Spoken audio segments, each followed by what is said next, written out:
say a few things about the fundamentals for successful and secure hybrid cloud, about what makes the hybrid cloud successful. There are many things that are running there, but still there are some more important than the others.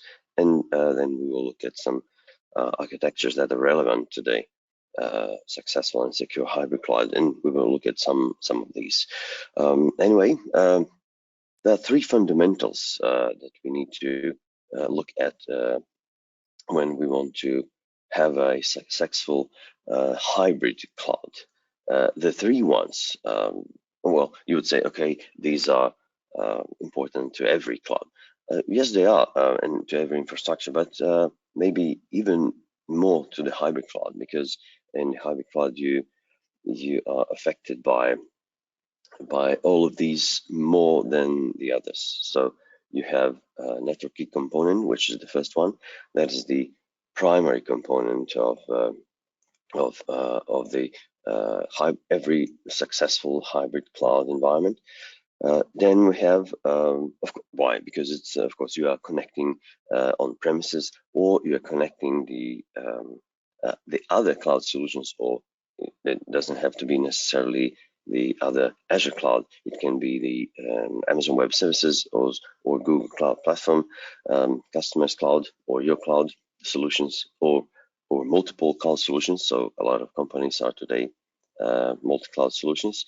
Anyway, the networking is the primary component, which is crucial for functioning. Why? Because if networking fails, then the number two fails as well. So identity and access management, it is not just about synchronizing identities and providing your users seamless sign-on experience and file synchronization and other things as well, like domain name resolution. But it is in fact the core decision that impacts the overall cloud strategy. And the third one is security, and that is probably, I wouldn't say the most important of these. Well, probably is not, but it is gaining traction. It is gaining importance as we speak. Why? Because as the files are not just at one place, they are dispersed. They are on multiple fronts. They are at the on-premises, in your cloud, in the connected clouds. The security footprint is much bigger. There are many potential pain points and that you need to address to stay secure. And the bad actors need to be right only once in the attempts on out of multiple attempts, and these are thousands and hundreds of thousands and millions of attempts per day, per week, per month. And unfortunately, we have to be right every single time. If we just miss that one particular point where we are not right, but the attackers are, then our data is not longer our data, and our infrastructure is not longer our infrastructure. So let's take a look at the primary component in networking and some others as well. For example, we will concentrate on the networking and say about the others in our examples. So what about networking? Right, these networking is the primary component, and the businesses need to utilize a lot of things. So whether it's a VPN, or it is the express route, or it is the virtual WAN technology, there are a lot of technologies that are there. And as we implement many technologies, then each of these technologies have their own specifications, their own security settings. They come secure out of the box, but of course we need to devote enough attention to them to secure them as needed. So networking is primary component, which is practically gives us the delivers us three three things. We connect and extend our footprint with these services. What services we will use depends on what, of course, we want to connect and how deep we want to be connected. What is our percentage of hybrid involvement? The cloud is not a silver bullet, and it is not suited for everyone. So some companies might be 99% or 50% in cloud, or 10 or 5, whatever it is. The cloud is not the panacea. We have to take out of the cloud what the best out of the cloud. So, and regardless of what people are saying, 80-20%, 80-20 rule should be applied there as well. So 80% of planning and then 20% of execution, and that is that's proved to be the rule for planning in the cloud, whether it's a cost or it's the architecture or it's implementation, security, and everything. So 80% of planning means we will devote enough time to plan, to choose the right technology, to secure the technology, and then apply what we decided. Delivery, it's also affected by successful networking component. So the optimal network architecture actually provides defines multiple networks specifically built for application delivery, for example, like Azure Front Door and or application gateway technologies, or firewalls or other specific uses, for example. So there is no one technology. We can have multiple ones, but which one, we will see some examples of one. And at the end, we need to protect every connection. Should be treated as a potential entry point, because these connections, in fact, are companies should safeguard these points with the basic tools that are there. Whether it's DDoS protection, again, not all tools are tools are meant for everyone.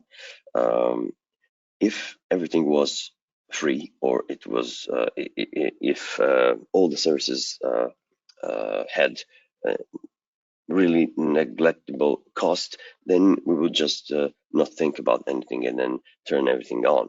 But since the technologies, first of all, it will cost us too much if we buy everything. We will be protected, probably not as much as we will be protected if we didn't have half of it.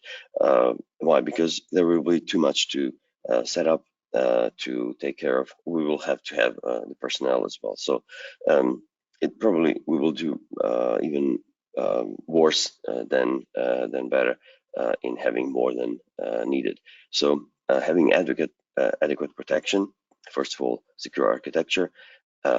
Secure architecture is the fundamental for secure hybrid cloud, and then everything other comes into place. That is the implementation, and that is the monitoring, the management, and so on. But first of all, the fundamentals and the architecture, the design is what is needed.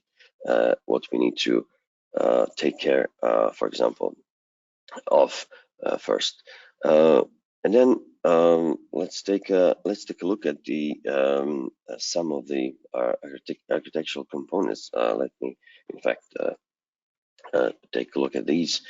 Right, this one.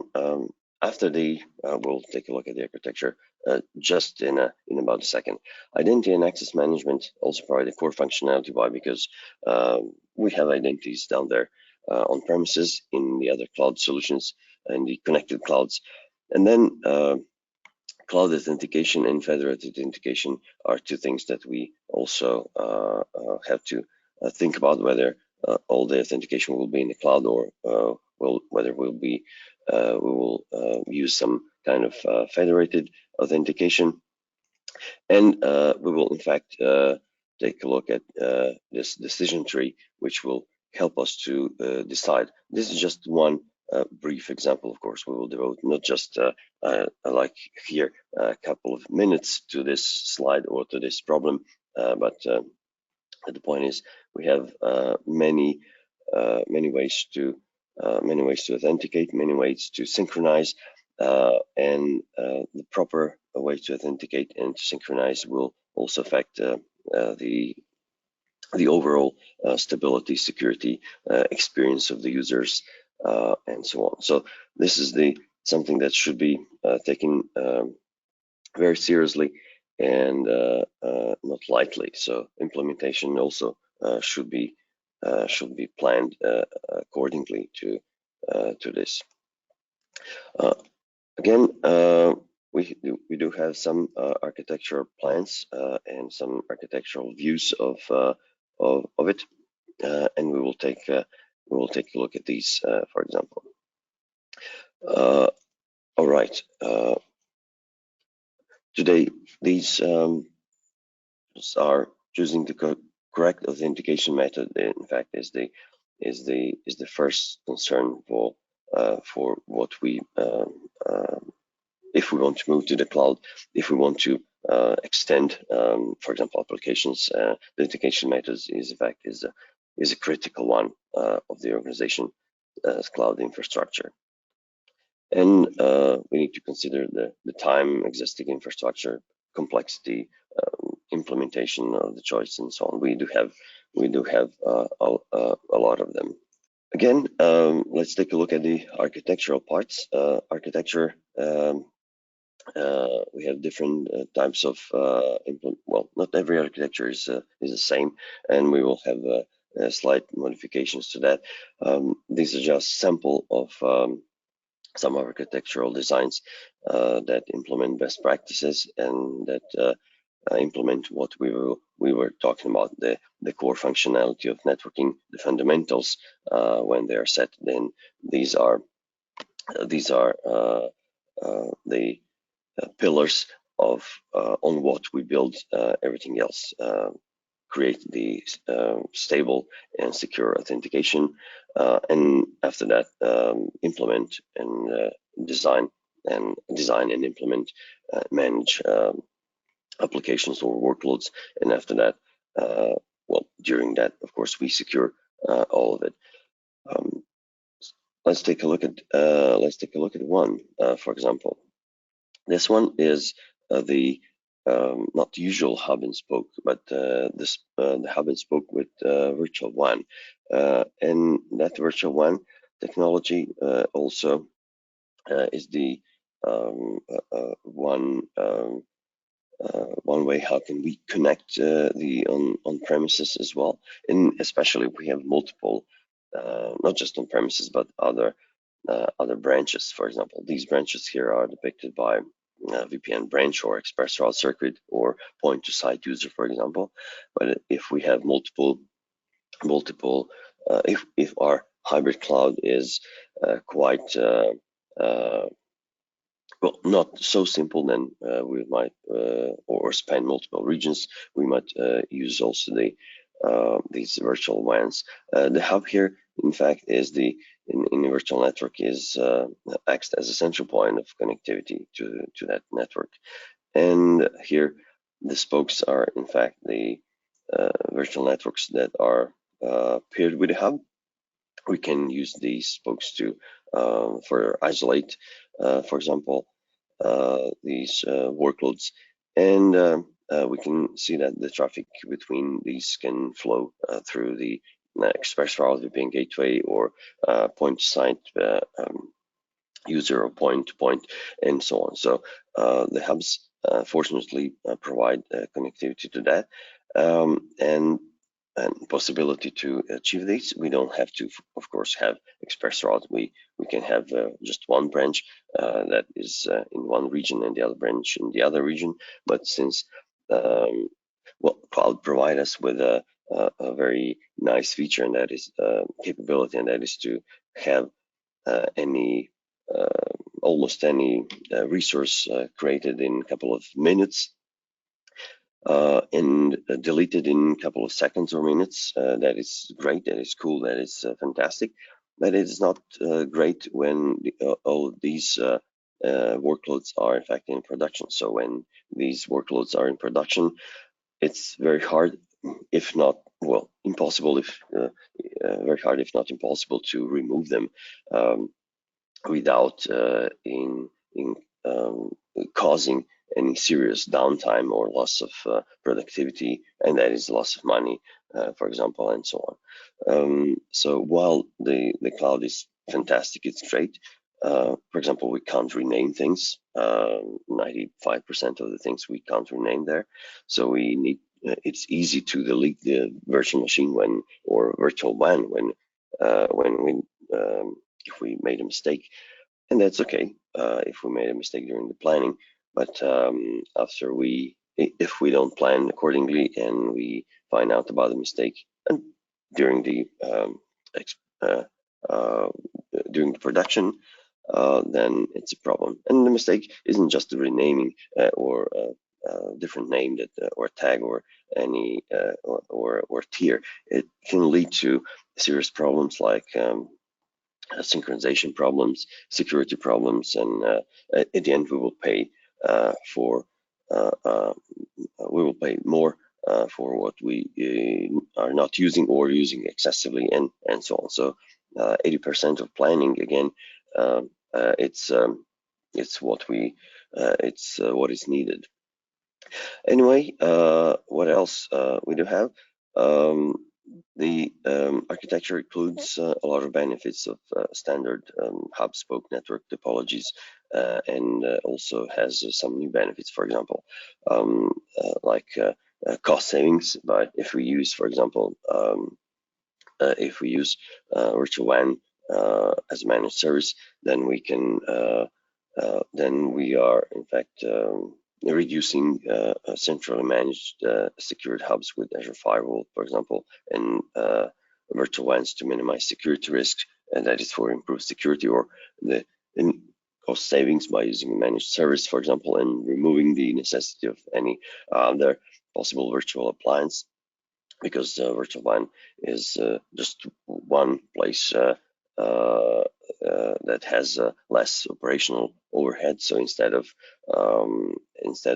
having multiple hubs, we replace them with fully managed virtual WAN service, for example.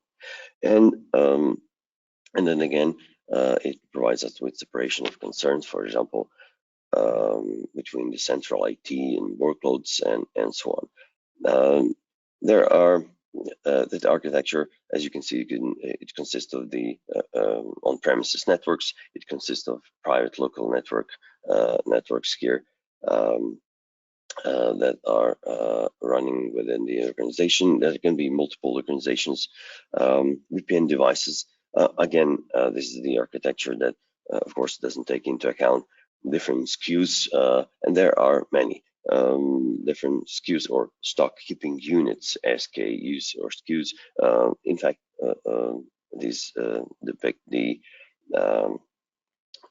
types or the flavors of the features and services that we are using. There are many, and we have a combination of we can have many combinations of each. So anyway, picking the right SKU means we have dedicated enough time to predict as much as possible the usage, the traffic, the authentication, the flow, the bandwidth, and so on. So the more time we dedicate to it, of course, we still have some time constraints to do that.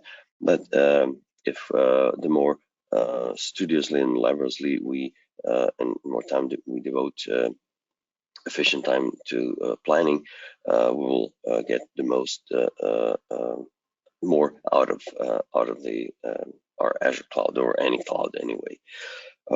Then there we have, for example, you can take a look at it. There's the VPN Virtual Network Gateway, or ExpressRoute. Not everyone has ExpressRoute. It's a very nice feature, more secure, redundant, dual synchronous or multiple synchronous connections to the Azure cloud, low latency, and so on. And also is, of course, great for backup and failover, for example, or separation of traffic, and so on. And then the virtual WAN here is used as the hub in the hub-spoke technology, and this is the central point of connectivity to the on-premises network, in a place that we used to host the services right there. Is the central point of connectivity, it can be once we associate the virtual WAN hub with Azure Firewall Manager and with routing policies and with security policies, then it becomes the secure virtual hub, and then it provides additional security. Again, what the components are here, like which are WAN, gateway, express route, firewalls, and so on. Let's take another solution, for example, another architecture that is also very common at companies. So let's take a look at the containers in a hybrid environment. A lot of companies do have containers, and usually when someone says containers, then it thinks about the Google Cloud Platform. They have some very nice container-based solutions, but Azure also has its own very nice container solutions as well, and paired with other solutions like private links here, for example, Kubernetes services clusters. They provide very nice architecture solutions, for example. This container registry here, for example, creates, manages registry and instances run containers on demand, for example. Of course, on top of it is the Azure Monitor, and then a site-to-site VPN that is authenticated, monitored by something else. Here it says Azure Security Center. This is the old name. Now it's Defender for Microsoft Defender for Cloud, which has also a very nice tiers, and it has also the possibility to protect the servers, the containers, the storage, different databases in more detail, and gives us an insight about it. A very sophisticated product. I love it, and it's a great product that has been evolving ever since it looked at the light in the Azure. So ever since it came out, and it's going to be even better as Microsoft is constantly developing the security capabilities that includes old Microsoft Defender family, and as well as the Defender for Cloud. And here as well, Defender for Cloud specifically also has the Defender tiers to products to protect the key vault, the container registry, the containers, instances, and as well as developer machines, virtual machines that are and workloads on other clouds as well. By using Azure Arc, we are able then now to connect other clouds as well, and on-premises workloads too, and not just Microsoft ones, but also different virtualization platforms, VMware, and so on. And by using this, these Azure Arc capabilities, as well as the overarching security capabilities of Azure Security Center, or in fact Defender for Cloud, what is called now, it's fantastic way. We have more ways to resources and our infrastructure.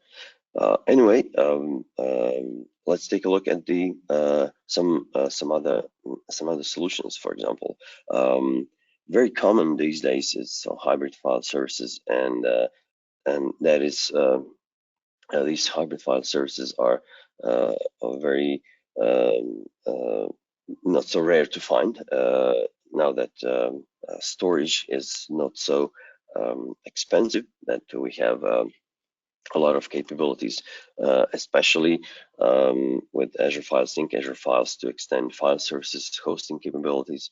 For example, especially if we want to move workloads when we are in the process of moving, when we recently completed some migration, or we are still migrating, we are migrating in chunks, or if we simply want to synchronize files. And this is just one example because Azure gives us so much possibilities. For example, you might say, okay, yes, but Azure files are based on more expensive tier and more expensive, and not everyone can afford this. Yes, but we have very nice solutions. For example, one that can take advantage of it. We have tiering in Azure Storage, so we can automatically create move files from hot to cold and to archive tier. That's one thing. But if we use Azure files extensively, of course, anyway, Azure files and file synchronization features are exactly what the name says. It's Azure file synchronization. It's not a long-term storage. So we have to treat it like this. And we have, for example, one nice feature which is Logic App or some automation or PowerShell or whatever it is. There are automation capabilities that we can implement to move files with a certain timestamp or that are older than something to somewhere else. So again, for example, to a blob container and save money tenfold and even more if it's a cold tier, for example. So there are a lot of possibilities, and Azure File Share anyway has to be very fast, and it is. And these drives can be mapped to very simply with one click in any Mac OS or Linux or Windows operating system with a script, and then the users have a seamless experience. So we need Azure Storage account here, Azure Files, which is the serverless cloud file that can be used with SMB or file rest protocol, for example. And then we have Azure File Sync agent, for example, which is the agent that is installed on the Windows Server machines to enable and configure synchronization with the cloud endpoints, for example. In here, we also have Azure Active Directory, which is the tenant that's used for identity synchronization across Azure and on-premises environments. What else do we have? We have one similar solution, and that is the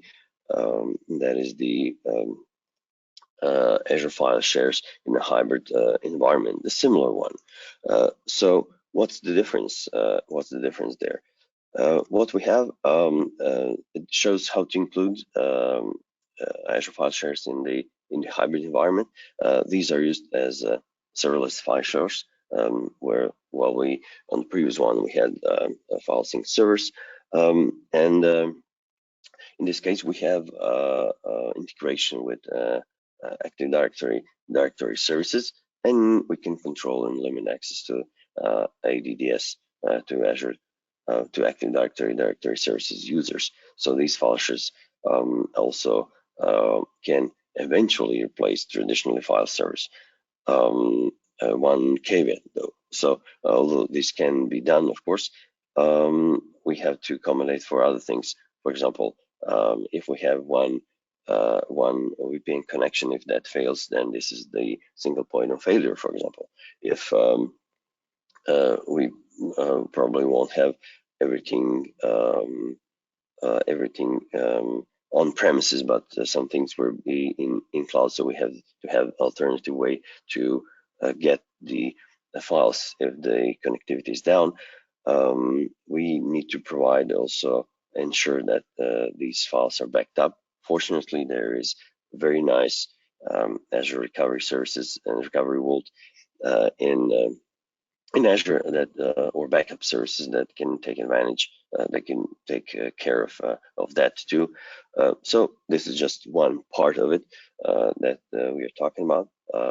Core networking provides the connectivity while by the secure way, and then we are able to use the different components like Azure Active Directory tenant that provides the authentication, and then the actually Azure Active Directory and ADDS server. So this one is on premises that is synchronized with Azure AD. And then we have also the Connect Sync server, that is the on-premises one that runs Azure AD Connect Sync service. That is used to synchronize files via the encrypted traffic between virtual network and on-premises via the VPN gateway. And of course, if we want to have proper redundancy, then we will implement also some VPN architectural designs, and it would be passive active or active active and so on. So we can have multiple VPN gateways on both sides to provide redundancy, fault tolerance, and better throughput. But also better throughput can be provided by having additional higher SKU level of the VPN and so on. That all depends how what we actually need. But the point is, and the good thing is, we don't have to over provision anything. We don't have to think upfront. Well, we do have to think upfront, but not so much as we had to think upfront in with the on-premises, because with some solutions we can upgrade easily, and that is of course that doesn't release us of the responsibility to plan for that as well, because you can never know what can happen when you scale up the virtual machine. There's less things that can happen when you scale up rather than when you scale down anyway, but still everything requires a little bit of planning, right? And then the excellent recovery service as well, which is the which provides Azure file shares backup. But not only this, it provides a lot of the things, and this thing is evolving as well. On-premises backup, a specific backup of virtual machines, files, and everything, restore, and then if something fails, then you can also switch the connection and have another infrastructure set up right there. That is also very cost effective and so on. Anyway, here what we mentioned, these are Azure files or VPN gateway, Azure Active Directory, and ADDS included in this scenario. And we have this was one smaller file share scenario, but we have some bigger one. For example, for some companies and corporations that need enterprise cloud file share, for example, solution, which is, as you look closely, it's very similar to that, and we still have some clients. We have Azure files, we have backups, and so on. But we have something else that is needed to make all the things work, to synchronize Azure files, Azure File Sync, private endpoints, and private DNS, the services that provide secure resolution and secure connectivity. We need a little bit more. Here, for example, is used ExpressRoute, but that can be anything, so it doesn't have to be specifically ExpressRoute, like in between on-premises and Azure here from the left to right. In the middle, it says ExpressRoute circuit, but it can be a VPN tunnel. The protocols, what is going on here? SMB traffic, DNS, file sync traffic, and so on is flown between the on-premises and Azure, and the enterprise level cloud file sharing solutions uses file sync to synchronize file and folder access control lists between on-premises file servers and Azure file shares, for example. These use also a very nice feature, and that is the Azure File Sync Agent cloud tiering feature. That is the cache that is well, the files that are accessed more frequently are then are then cached locally, for example, and then here also this here's Active Directory Services authentication over Azure file shares is enforced as well. So the ACLs here and authentication also exists. So we are in control who is accessing what. And why a private endpoint? Because when we here the private endpoint is implemented on Azure File Sync and Azure Files, for example. Public endpoint access is disabled, so that's the secure one solutions. The access to Azure Files and File Sync is restricted from the Azure virtual network, and this is the VPN or express route site-to-site tunnel extends these two actually connect on premises and Azure virtual network. Just keep in mind that if you use this one, of course, you will calculate accordingly, and the VPN tunnel will has its limitations. Of course, a number of connections, throughput, and so on. There are multiple VPN generations. You can't switch between generations, so you have to pick one, right one, and so on. So, just to make sure that there are no bottlenecks, for example, and that can be very well. The bottlenecks can show up very quickly because if this VPN tunnel connection is used by everything, so it is shared between two on-premises and Azure, so between all the users, not just between the DNS, file sync, and so on. So it's just four. It's shared between all users, and every tunnel that is made, then it's here. It's depletes the capabilities. So just make sure, and of course the aggregate throughput. Of course, the throughput is shared. It's not that everyone, for example, if we have the smallest, if we have 1 gigabit per second throughput on the VPN, it's shared between all the users and all traffic of every service and so on. So you have to accommodate for that as well. But fortunately, this is this can be remediated and addressed in multiple ways, either multiple VPN tunnels or more smaller VPN tunnels, or less number of bigger SKU VPNs, gateways, or combination of express route and so on. And there's depending on what we are connecting in, what is our acceptable, for example, downtime, or what we run in there, and so on. So this is just the solution. The picture displays only the enterprise cloud file share, but we can have more features here in services that will affect the traffic and consume the bandwidth, right? And then here, for example, the DNS resolver is a critical component here.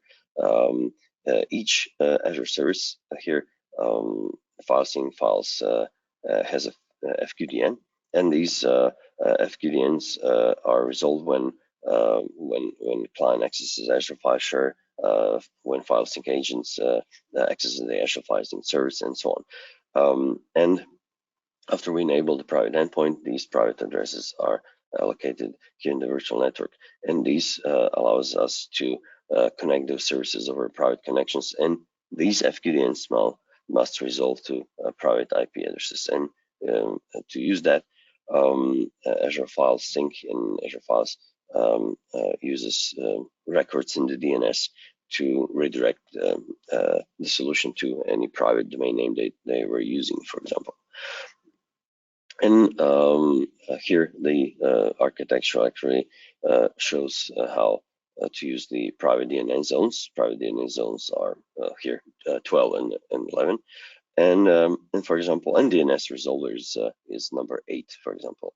The on-premises DNS server, which is number 3, also has a, for example, conditional forwarding to forward DNS queries to the DNS server, and so on.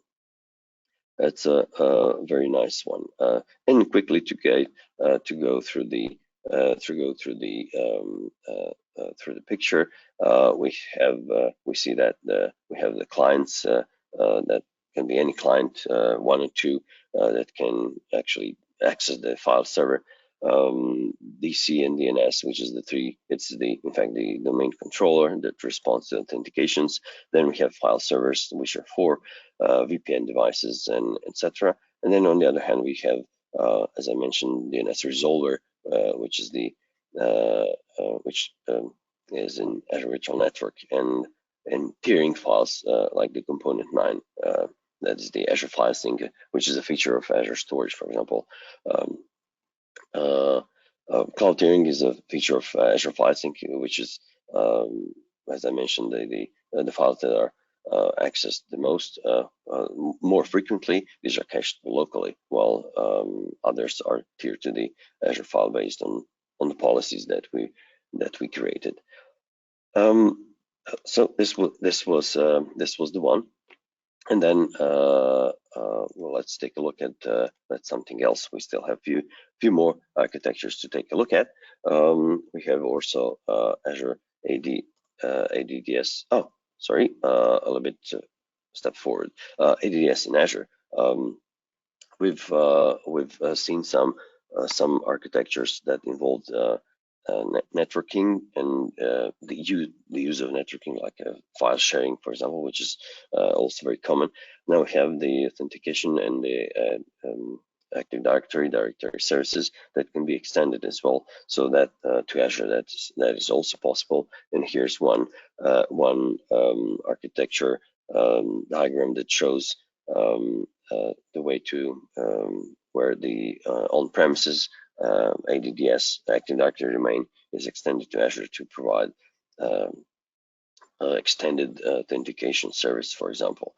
And here, there we have the on-premises network that includes local Active Directory service that perform the authentication and authorization.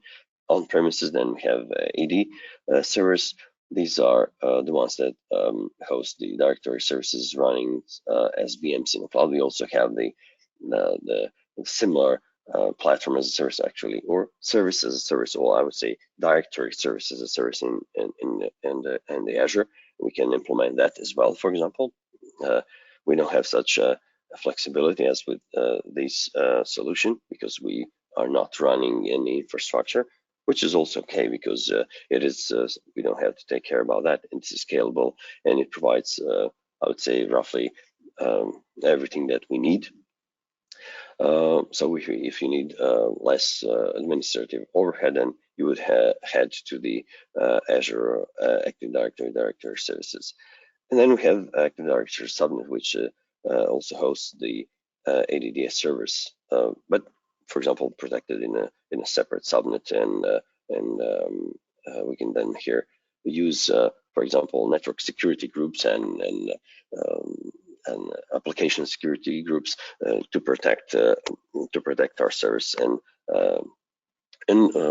to filter traffic, for example, from unwanted resources. And then we have also the Azure Gateway, which is used to through which AD synchronization passes, right?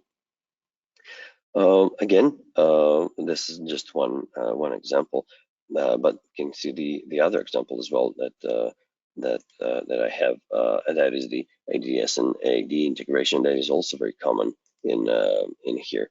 We're still a few minutes until the end. This is one also very nice one. This integration of on-premises Active Directory with Azure Active Directory is based also on multi-tenant directory and identity service, for example. And what it does use, it can be used in a variety of scenarios. For example, here is just one very common, that is when we have, for example, the web applications deployed in Azure that provide some sort of services to the remote users, and the tiering is also implemented. And the components here that we have a web tier subnet which holds VM that run the web application, as well as the Azure AD tenant that is created there. And a few more interesting things. Well, not many. Actually, we have two more.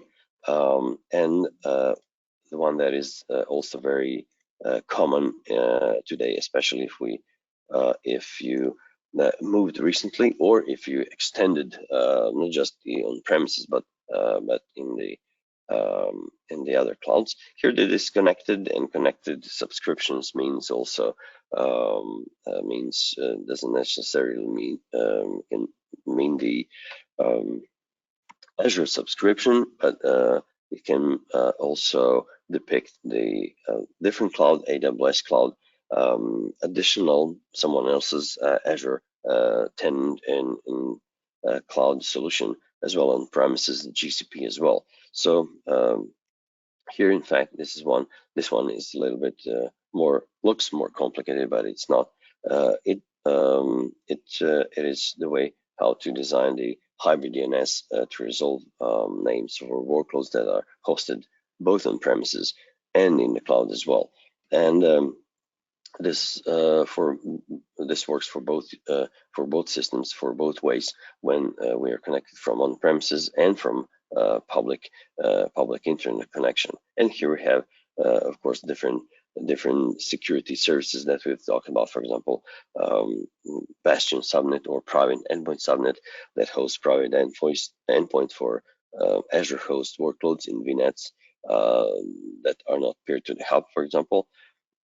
Shared services, subnet, and so on. Again, the disconnected subscription can be any workload that doesn't require back connectivity, or and that can use the private link service, for example. There's just one way to use that. And for the end, we have one very nice solution which includes the hybrid security, and of course there are a lot of solutions and architectures, but this one is the most common one, where we have fortunately, sorry, not this one, I'm clicking too fast, right? This architecture gives the overview of Microsoft Defender for Cloud and Sentinel that monitor security configuration and gives telemetry for both, well, not both, but all of the workloads. Down there on the lower left side, we have Azure Stack and on-premises and other systems that are connected via Log Analytics agent. Then we have AWS or any cloud provider, or GCP, and now that Defender for Cloud supports it. We have also support in the Defender for Cloud for DevOps solutions as well, so we can secure these two, and as well as in the Azure, and via Azure Arc we can connect other things as well. So, and VMware systems and other systems that are not in Azure. So this telemetry, the Microsoft Defender for Cloud and Sentinel use telemetry that is being sent and analyzes all of the things and servers, containers, and so on. So each of these architecture, in fact, can be implemented and tied together, intertwined with any of these that I've shown previously. All of these architectures can be either a standalone ones or just a part of the bigger picture that we have in our systems. And to wrap it up, if you have any questions, feel free to ask. Of course, there have to be a lot of questions, of course, but so if you have any questions, feel free to ask. Otherwise, I hope it was informative, and it is a high-level overview. Of course, it is always a high-level overview as we speak about the architecture, and of course, it provides a nice way to see the different ways to connect other hybrid solutions, other solutions that form our hybrid cloud, like on-premises DNS service, ADDS especially, for example, and networking components that also can host other things, not just file services, but different ones. Provide connectivity with different products and services and so on. So if you have any questions, please don't hesitate to ask. We've seen a lot of things here today, but anyway, if you want to re-watch the webinar or see some others, they are available online, and feel free to take a look at them. Visit the site, and also find if there's anything interesting to you, and of course, if it's some custom solution, some custom course, or some proprietary course, don't hesitate to ask. Or if you have any special needs for any tailored training, we're available for that as well. So if you, I'd like to thank you for your attention today. It's been a pleasure, and